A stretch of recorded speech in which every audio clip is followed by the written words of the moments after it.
आगे बढ़ते हैं। न्यायपालिका को लेकर दिए गए बयानों को लेकर सियासत भी एक तरफ गरबा रही है, दूसरी तरफ अब इसको लेकर निशिकांत दुबे के बाद जगदीप धनखड़ के खिलाफ अर्जी दी गई है। उपराष्ट्रपति के खिलाफ कोर्ट की अवमानना की अर्जी यहां पर दी गई है। वकील सुभाष ठेकेदर ने एजी से मांगी है अनुमति। अवमानना कार्रवाई शुरू करने के लिए ये सहमति मांगी गई है। न्यायपालिका को लेकर दिए गए बयान का यह मामला है। वहीं सांसद निशिकांत दुबे के खिलाफ सुप्रीम कोर्ट में लेटर पिटीशन दाखिल की गई है। सुप्रीम कोर्ट से स्वतः संज्ञान लेकर आपराधिक अवमानना का मामला चलाने की मांग इसके जरिए की गई।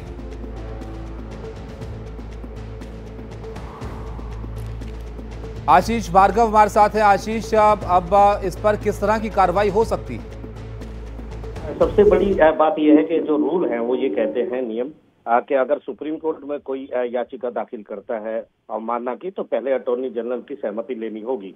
तो यहाँ पर कुछ पिटीशंस वहाँ पर ऑलरेडी जो है वो पहुंच चुकी हैं अटॉर्नी जनरल की। अटॉर्नी जनरल को फैसला लेना है कि क्या इस मामले में इजाजत दी जाए कि ये लोग जो है वो उपराष्ट्रपति के खिलाफ या सांसद निशिकांत दुबे के खिलाफ अदालत की अवमानना की याचिका सुप्रीम कोर्ट में दाखिल करें। लेकिन एक और डेवलपमेंट ये हुआ है कि अब एक वकील जो है नरेंद्र मिश्रा वो सीधे लेटर पिटीशन लेकर सुप्रीम कोर्ट पहुंच गए हैं। वो चीफ जस्टिस और बाकी जजेस से ये आग्रह कर रहे हैं कि ये मामला ऐसा है जिस पर स्वतः संज्ञान लेकर आपराधिक अवमानना का मामला निशिकांत दुबे के खिलाफ चलाया जाना चाहिए।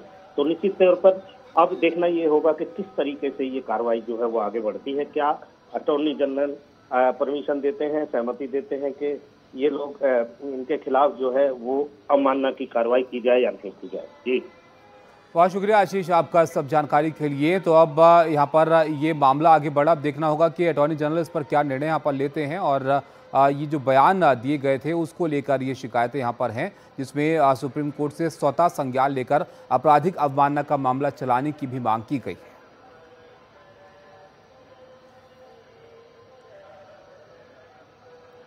तो बता दें आपको, निशिकांत दुबे और दिनेश शर्मा ने सुप्रीम कोर्ट के बारे में टिप्पणी की तो विपक्ष ने बीजेपी को घेर लिया।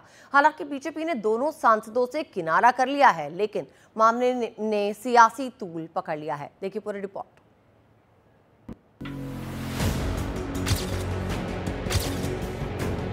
निशिकांत दुबे का विवादों से पुराना नाता रहा है। वे इससे पहले भी कई विवादित बयान देकर पार्टी और खुद को मुश्किल में डाल चुके हैं, लेकिन इस बार वे कुछ ज्यादा ही आगे निकल गए। सीधे सुप्रीम कोर्ट को नसीहत दे डाली और भाषा ऐसी जिसकी जितनी निंदा की जाए उतना कम। उनका कहना है कि निशिकांत दुबे ने क्या कहा था। सुप्रीम कोर्ट अपनी सीमा से बाहर जा रहा है। देश में धार्मिक युद्ध भड़काने के लिए सुप्रीम कोर्ट जिम्मेदार। संसद कानून बनाती है, क्या आप संसद को निर्देश देंगे? मतलब है कि आप देश को अराजकता की ओर ले जाना चाहते हैं। जब संसद बैठेगी तो इस पर विस्तृत चर्चा होगी। अगर कानून सुप्रीम कोर्ट ही बनाए तो संसद को बंद कर देना चाहिए।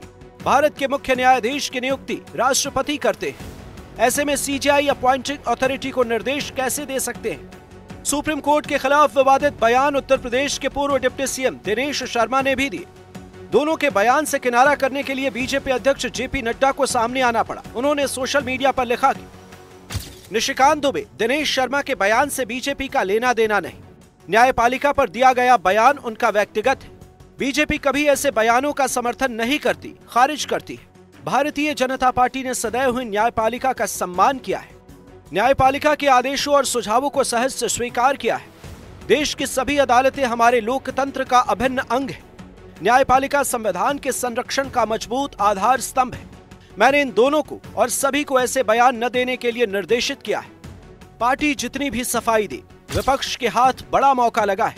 ओवैसी ने कहा कि संविधान है और रहेगा। बीजेपी लोगों को डराने की कोशिश कर रही है।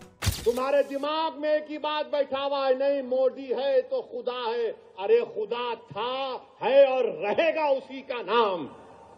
आइन है और रहेगा, मगर इस तरह धमकी देना अदालत को और फिर गवर्नर प्रेसिडेंट को बोल रहे हैं अगर नहीं करे तो कानून बन जाएगा। कांग्रेस और आम आदमी पार्टी ने भी सुप्रीम कोर्ट के खिलाफ दिए गए इन बयानों पर तीखा विरोध जताया। सुप्रीम कोर्ट के जो अधिकार हैं, संविधान जो अधिकार देता है सुप्रीम कोर्ट को, उसको काटने में, उसको कमजोर करने में लगे हुए हैं। संवैधानिक पदाधिकारी भी सुप्रीम कोर्ट के खिलाफ बोल रहे हैं। मंत्री भी सुप्रीम कोर्ट के खिलाफ बोल रहे हैं, सांसद भी, बीजेपी के सांसद भी अभी सुप्रीम कोर्ट के खिलाफ बोलने में लगे हुए हैं, क्योंकि सुप्रीम कोर्ट एक ही बात कह रही है, जब आप कानून बनाते हैं संविधान के बेसिक स्ट्रक्चर के खिलाफ मत जाइए। अगर संविधान के खिलाफ है तो इस कानून को हम स्वीकार नहीं कर सकते। Supreme court suo motu proceedings, contempt proceedings initiate करे ये नकली डिग्री वाले निशिकांत दुबे जी के खिलाफ और इनको जेल भेजे। इस तरह का कोर्ट पे जो है, कोर्ट पे इस तरह का टिप्पा टिप्पणी जो है नहीं करना चाहिए, और न्यायालय पे अगर इस तरह का कोई टिप्पा टिप्पणी करता है तो कंटेम्प्ट होना चाहिए। लोकतंत्र में बोलने की आजादी है, लेकिन उसकी एक सीमा भी है जिसे इस तरह के बयानबीर बार बार भूल जाते हैं। Bureau report, NDTV India.